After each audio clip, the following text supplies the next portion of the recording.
обрушился на 4,6 миллиарда. Где ущерб, который погашен?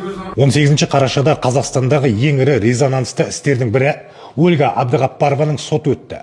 Бұл жай сот емес, бұл кімнің шын мәнінде билігі жүретінін көрсететін процесс болды. Қорғау жағына келетін болсақ, біз соттың ол позициясымен келісе алмаймыз. Себебі біріншіден енді қылмыстық процесс кодексіне сәйкес сот бүкіл мән-жайды анықтау керек.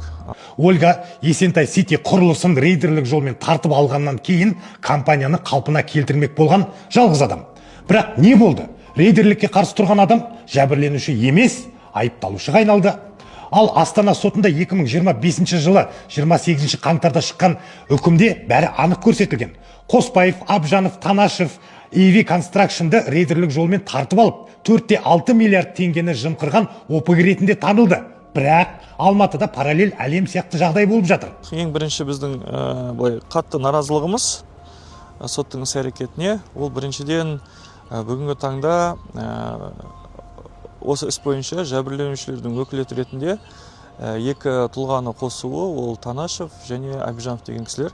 Сол рейдерлер қазір жәбірленуші болып танылған. Ал компанияның заңды иесі Сәуле Жүнісбекова іс бойынша қатыстырылмаған. Ең сорақысы Астана сотының заңды күшіне енген үкімдерін Алматыдағы тергеу органдары мен прокуратура мүлде елемей отыр. Бизнес-омбудсмен Нұровтың өзі ресми айтты. Алматы прокуратурасының әрекеттерінен кәсіпкерге қысым жасалған. Бұл не? Бұл қай елдің жүйесі? Бұл жаңа Қазақстан ба, жоқ әлі Қоспаевтың Қазақстаны ма? Мен бүгін тек бір сұрақ қоям. Қоспаев бандасын Алматыда кім қорғап отыр? Олардың қолы сонша ұзын ба, және неге Астана сотының үкімі Алматыда жұмыс істемейді? Осы жылдың басында Қоспаевтардың ұйымдасқан қылмыстық құрамына қатысты Астана қаласында іс қаралып, сол бойынша үкім шыққан болатын. Және ол үкімге сәйкес EV Construction деген бана Есентай Ситиді соғып жатқан компанияны Абдығаппаров Алмастың сол компаниядағы 100% үлесін рейдерлік түрде жаңа Қоспаевтың ұйымдасқан қылмыстық құрамының алып қойған туралы анықталып, ол бойынша үкім заңды күшіне енген. Сол ОПГ-ның екі мүшесі жаңа Абжанов пен Танашев болып танылған.